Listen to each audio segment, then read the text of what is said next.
Spike is, in many ways, the loyal companion, but he's also much more than that. He's the underdog, a dragon raised by ponies, often feeling like he doesn't quite fit in. Spike's story is about self-worth, about the constant struggle to prove oneself in the face of overwhelming odds and in an environment that often doesn't recognize his contributions. And, that's something that's deeply relatable, isn't it? That feeling of being on the outside, of not quite fitting in, of trying to prove that you have value when the world seems indifferent. It's a struggle that resonates with all of us at some point.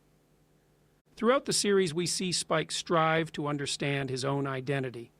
He wrestles with the question of what it means to be a dragon and how that fits into pony society. He's torn between two worlds. He's not quite like the other dragons, and yet he's not a pony either.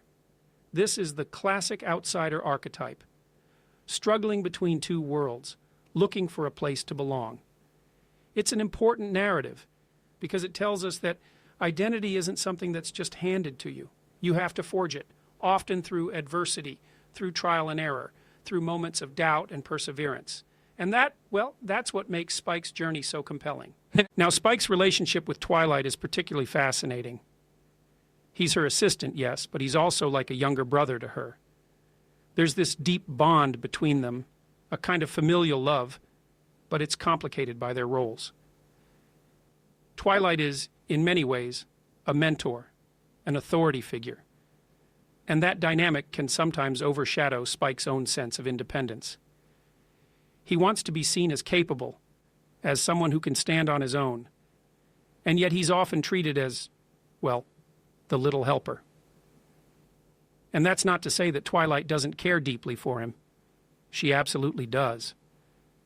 But it's a complex relationship, and it mirrors that struggle many of us have when we're trying to step out of someone else's shadow, when we're trying to prove that we can be more than just an assistant, more than just a follower. Spike's encounters with other dragons are also pivotal moments in his story. You see, those moments force him to confront what it means to be a dragon. The other dragons represent a kind of brute strength, a kind of dominance that Spike doesn't naturally embody. They challenge him.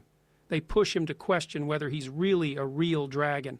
And Spike in those moments has to decide, does he try to be like them, to fit into their mold, or does he forge his own path? And what he ultimately chooses is to be true to himself. He chooses kindness. He chooses loyalty. He chooses to define what it means to be a dragon on his own terms. And that's powerful, because it's about rejecting the pressure to conform to an identity that doesn't fit you. It's about saying, this is who I am, and that's enough. Spike often finds himself feeling inadequate. He's smaller. He's not as strong. He doesn't have the magic that the ponies do. But what he lacks in physical power, he makes up for in heart. He's brave, he's loyal, and he's always willing to do whatever it takes to help his friends. And that's where his true strength lies. It's not in being the biggest or the strongest. It's in his character, in his willingness to be there for others even when it's difficult, even when he feels outmatched. Spike's journey is a reminder that heroism isn't about being the strongest. It's about having the courage to face your own insecurities, to keep going even when you feel small. And let's talk a bit more about his role within the group.